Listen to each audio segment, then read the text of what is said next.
Ta sladica, ki jo bomo pa pripravili sedaj, je pa nadvse enostavna. Ampak v čem zelo mikavna, saj vemo, da jemo najprej z očmi.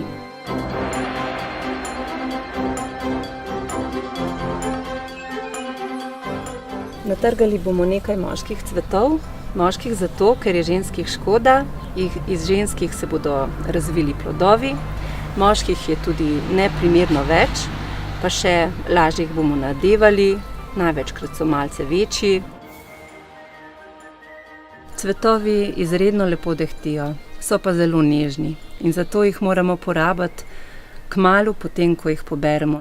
Bučne cvetove lahko polnimo, pečemo, cvremo, lahko jih narežemo in tik preden postrežemo, damo na solate, lahko jih pa uporabimo tudi za posodice.